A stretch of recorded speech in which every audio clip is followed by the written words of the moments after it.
Welcome to Your Yes-Filled Life. I'm Brenda Winkle, energetic leadership guide, psychic medium, and somatic coach for ambitious leaders who know their gifts are real and who want to stand fully in them. Here, you'll learn how to trust your intuition, embody your vision, and step into the freedom you've been craving, all without chasing more certifications or carrying stuff that does not belong to you. Every week, I'll share powerful practices and conversations with thought leaders and changemakers that help you transform your vision into embodied confidence, claim your gifts without apology, and lead with both clarity and freedom. Because your gifts aren't cute, they're powerful, they're real, and they're needed. Start today by downloading my free energy audit at brendawinkle.com/audit. It's the exact tool I use to track what's fueling me and what's draining me. It will help you discern between that hit of achievement and true joy so that you can lead with more clarity and impact. This is your space to stop proving, start embodying, and live fully in your gifts. Welcome to Your Yes-Filled Life. Hello and welcome to Your Yes-Filled Life. I'm your host, Brenda Winkle. Today, we're going to be talking about that moment when you know what you want, or at least sometimes you do, but there's someone in your life who might be disappointed or hurt by that choice. And here's what I want to promise you. You're not confused. You're not weak. You're not people pleasing. You are anticipating emotional impact. And because you care deeply, your system tries to prevent pain, even when it costs you things that would feel good to you or your clarity, or even, not to be dramatic here, but your life path. This episode is going to help you understand why wanting something can feel complicated, why guilt shows up even when something is right, how empathy can blur internal boundaries, and why self-trust requires tolerating disappointment that might come from other people. And this is going to apply to you whether you own a business, whether you are professional, whether you are a parent, whether you have family, because the truth is all of us have relationships of one kind or another. And this comes up for every single one of us. Think about the small kid who would really prefer only to eat peanut butter and jelly sandwiches forever and ever and ever. And you know that the kid needs a little bit more balanced nutrition. They need a few more fruits and vegetables and perhaps a little variety to stay well. Just because you're disappointing that kid by offering them grilled chicken and like carrot rounds instead of the peanut butter and jelly does not mean you've done anything wrong. And we have an easier time sometimes thinking of this with kids than we do with our adult relationships when it comes to friends, family members, even peers or team members. And so we're going to be talking about what's happening there and why it's happening. Many of the empathic, sensitive, emotionally intelligent women I work with don't actually struggle with what they want. Now, sometimes I hear people say, I don't know what I want anymore. And there is a place in this arc of, I think it, for a lot of us, it happens somewhere between, this is a big range, 35 and 55, when we realize we're on a path that just somehow isn't feeling as fulfilling as we wanted it to be. Or maybe we feel a little more exhausted than we thought we would be. And so we're starting to look at, how is it that I'm doing this, but I just am not feeling like fulfilled or lit up or satisfied in the ways that I wanted.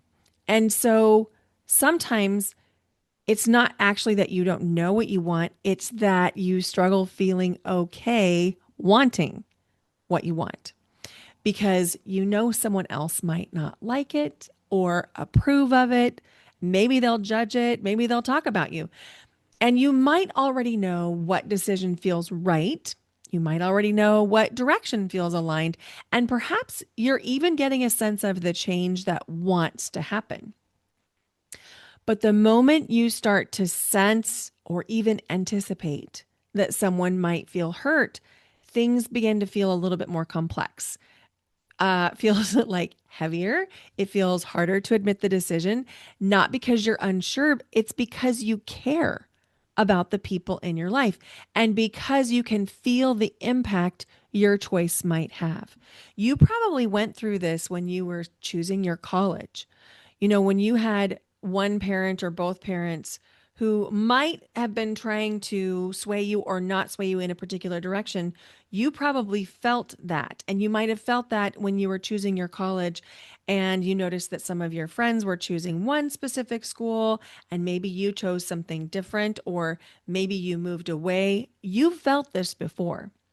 And when we're in our younger stages of life, sometimes it feels a little bit less high stakes than it feels once you get into your late 30s, 40s, 50s, 60s, and beyond, because we have a lot more intelligence. We have a lot more life experience behind us to know that there are actually consequences for the choices that we make. And we've had to live with some of those. And so I just want to talk about what's happening and what you might be experiencing. So you might notice if this is coming up for you that you start explaining things before people even ask. You're already you're already front loading it with all of the reasons why this is the best choice for you and you're over explaining your reasoning and your logic. You might be mentally rehearsing how somebody might respond.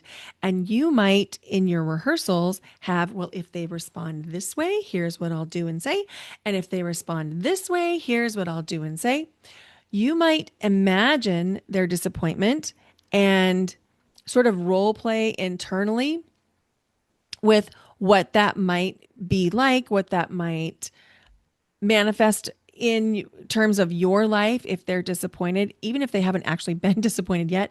And you might even be feeling tension in your body before the conversation even happens. In fact, for most of the people that I work with and in my own body, I can feel that tension develop sometimes, even thinking about arranging the conversation, let alone even having it. And so instead of just making the choice, we start to manage the emotional outcomes in advance. And then something that used to feel very, very clear and obvious and probably simple to a certain way begins to feel complicated.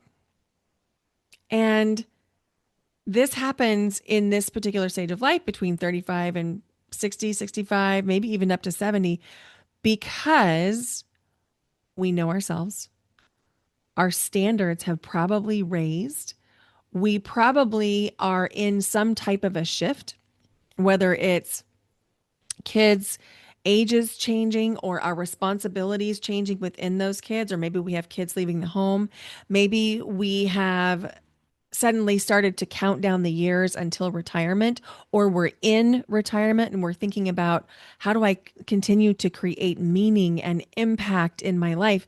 And so a lot of times we have really prioritized our relationships heavily because, as we've talked about in this podcast before, you probably are a carer, meaning you care a lot about people. You probably even have a career that's somehow based in taking care of others, either caring or healing or some type of a service-based profession. And so when it gets to relational impact of choices, of course, it feels really significant. Now, here's the thing. A lot of times, highly emotionally sensitive, emotionally intelligent women confuse someone feeling something with something being wrong. And that keeps us stuck. It keeps us stuck in relationships that don't serve us. It keeps us stuck in patterns that don't feel good. And it can really change how fully we're allowing ourselves to step into our lives. Because the truth is, I bet you already know what you want. You just haven't admitted it.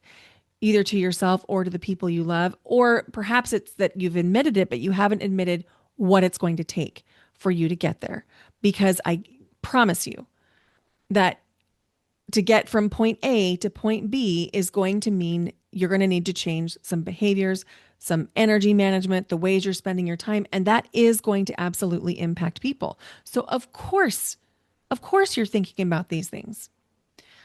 But here's what I really want to promise you is the discomfort that someone might feel about a choice that you make is not the same thing as harming them. They get to have their feelings, and you are not responsible for someone's emotions. We've talked about that over the last 3 podcast episodes.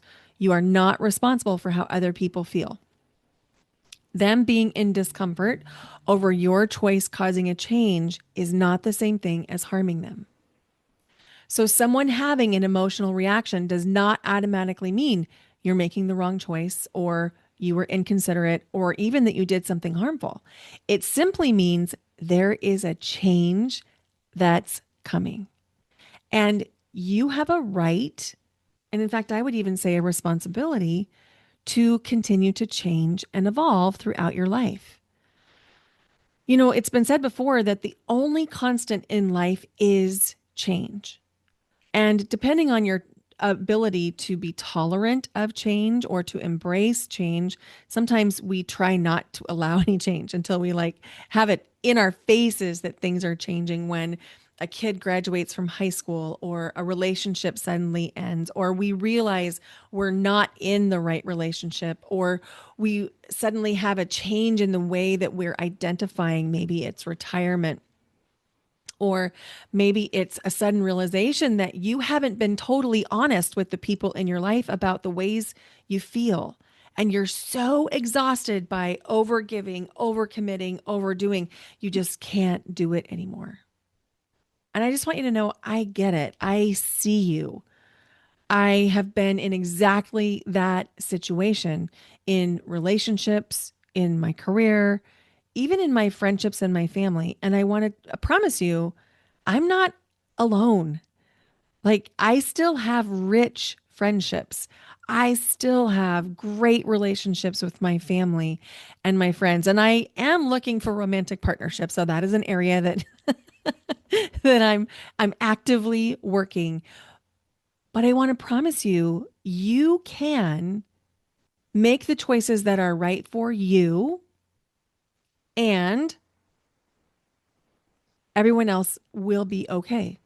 So imagine if you could know what you want and not immediately feel responsible for everyone else's emotional response. Imagine what it would be like to be able to care deeply for the people in your life while not needing everyone to be comfortable with your choice.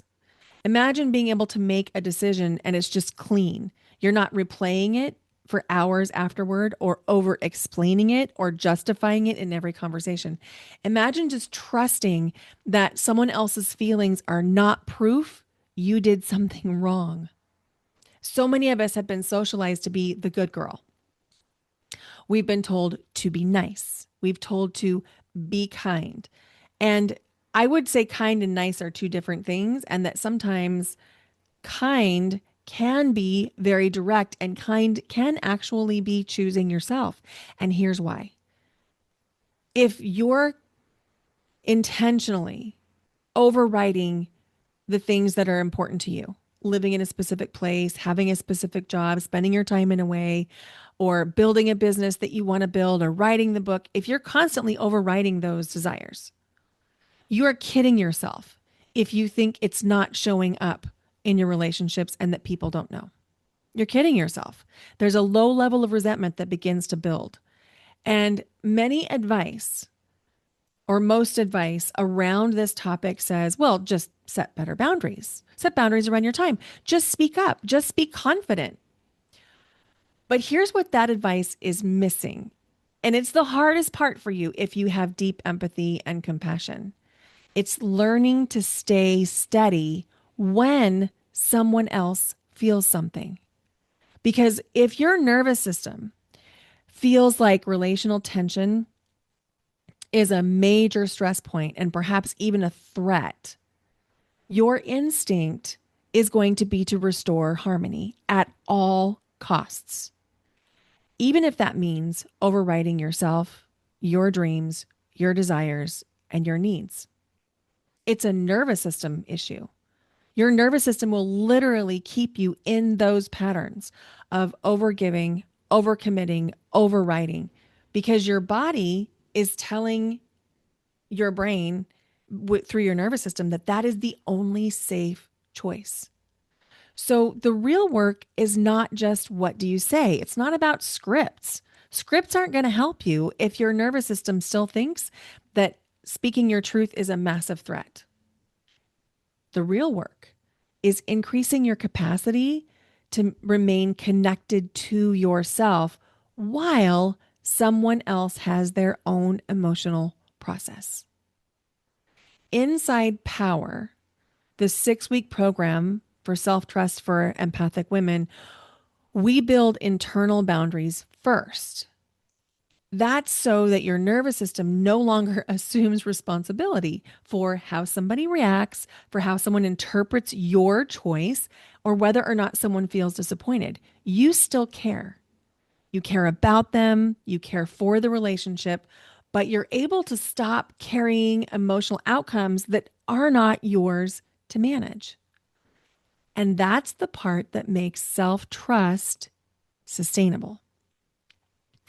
When you can truly believe and embody, I know we use that word all the time, but when we can embody the belief, I know that I can make a sovereign choice and you're still going to be okay. When we can embody that and our nervous system says, yeah, you're safe to do that. Oh my gosh, life opens up in ways that you have been dreaming of. Literally, that's the missing piece. You don't need to learn more. You don't need to learn more frameworks. You don't need to learn more scripts. You don't need to learn more boundaries. What we want to do is create that nervous system safety so that those things kind of happen automatically. Yeah, in Power, we do have some scripts because it can be helpful as sort of a stepping stone for your nervous system to have some of those things scaffolded. But that's not what Power is about. Power is not like a bunch of information coming at you. It's implementation. How do we implement this 5-part framework of Power? P stands for presence. O is optimize. W is wisdom. E is embodiment. R is renew. How do we implement that 5-step framework so that it's not so much work for you to be able to listen to yourself, to make your own sovereign choices? So if you've been feeling pretty clear about your want, can't talk. If you've been feeling pretty clear about what you want, but something makes you hesitate because you care so deeply about other people, I want you to know you're not alone and you're not weak and there's nothing wrong with you. You're not bad. You're likely processing more emotional information than most people. And there's a lot of research. Seriously, I cited 10 peer-reviewed scientific research studies in my Instagram and Facebook and TikTok profiles on Sunday this week. And I'm talking about the week of April 13th. So that would have been on April 12th. In those studies, they all talked about the fact that you are actually feeling things in your body that other people aren't feeling when you have deep empathy. And when we talk about emotional contagion, meaning how there's one specific emotion that goes across a lot of people, we know that it affects some people more than others. And so if you are deeply empathic or very emotionally intelligent, you're experiencing this at a greater intensity than other people. We also know that there is a significant biological and physiological cost to overriding yourself over time. And when I say significant cost, I mean, we can talk about all kinds of health ramifications, ranging from mental health challenges to actual physical challenges, including inflammation, high blood pressure, high blood sugar. And we know that most diseases start with inflammation. So this is not a nice to have. This is essential. And for those of us that have deep empathy and compassion, our work is needed in the world now more than ever. Whether by work, it means that you're going to take it into your profession or into your business or just into your life and relationships. When I say work, maybe it's actually the work that you do, but maybe it's just how you're showing up in the world. And one of the things I say all the time, and I truly believe, is healing heals forward. When you start to find ways to keep your nervous system safe, you're going to find yourself, in fact, you won't even be able to help yourself from modeling this for the people in your life. It's going to have a massive impact on your entire relational ecosystem when you can feel safe enough to start doing the things that light you up. It's going to inspire everyone in your circle, and it all starts with you. It's like the gift that's for others, but starts with you. So your sensitivity can become a strength. Your empathy can become a strength. It probably is a strength right now. It just feels like a lot of the time, right? Either way, I want you to know you're not carrying it alone. Enrollment for Power is open now through April 20th of 2026. And I invite you to go check it out. It's at brendawinkle.com/power. Go give it a look. If it's not for you, if for whatever reason, I do have a few spots open for one-on-ones. I only have a handful open for the rest of the year because my one-on-ones have gone very quickly this year. But either way, I just want you to know I see you, I support you, I'm loving you. And if there's anything that I can do or talk about, if you have specific situations, scenarios, circumstances, or questions, please reach out to me. I love creating content for you based on specific questions. Speaking of which, here's one now. Let's say that you have a historical family event that has happened monthly, and it's happened monthly for as long as you can remember. And what you're finding is every time you attend that event, whether it's virtual or in person, you are exhausted and you go into a 1 to 2 day recovery every time after you attend that event. So if you were in your not resourced, not powered way of doing it, you probably would just keep showing up. You'd probably just keep going. You would maybe complain about it to your closest loved ones, and then you'd log back on or show back up the next time without any thought, right? What you really want to do is find a way to not do that thing as often and still be in connection with those people, right? It's not like you want to end the relationship. You just don't want to go to that thing because it's draining. So what you can do, first of all, you're going to have to regulate your nervous system. That's going to look like some breath work or some tapping or maybe some somatic movement. And then after you regulate your nervous system, invitation to reach out to either the group or a few people in the group and suggest a one-on-one alternative for a couple of months and then decline the invitation. You don't have to give a reason why. In fact, remember at the beginning of the episode, I told you you might be explaining too much? This is one of the things I'm talking about. If you start to over explain why you're doing something in a specific way, one of the things that happens is it doesn't look like you believe this is the right choice. That's number one. Number two, you're giving people objections to overcome. So when you come up with all the reasons why you don't want to attend this event or can't attend this event or log into that call or whatever the case may be, you're giving them you're giving them problems to solve. And if you're sure you don't want to be a part of that, don't give people problems to solve. Just say no and don't say why. Again, you can do this in a kind way by suggesting an alternative, by suggesting a less frequent pacing or whatever the case may be for you. But don't over-explain yourself. Okay, I got into a little bit of coaching there. Now, I just have to say, I am so grateful for you listening to Your Yes Filled Life. We have crossed the 30,000 download mark, which in one way feels a little bit mind-blowing that there's been 30,000 listens to this show. And I'm so grateful. We still rank at the top 5% globally of all podcasts. So thank you for being a listener to the show. I feel like there's more people who need this message, who need this show. And when we look at the podcasting world, 30,000 is very significant, and yet it's not that many. And so I'm wondering if you could do me a favor. Could you please share this episode with 3 people you care about and invite them to share it? Because the more we get this type of idea into the ears of people with deep empathy and compassion, and we help people reclaim their own personal power, the faster we're going to be able to turn what's happening in our world around. Because you and I both know that your sensitivity, intuition, empathy, it's the antidote for what's happening. Thank you so much for listening. Would you please go leave the podcast your rating and review wherever you're listening right now? And thank you for being with me on the journey. Bye for now. Until next time.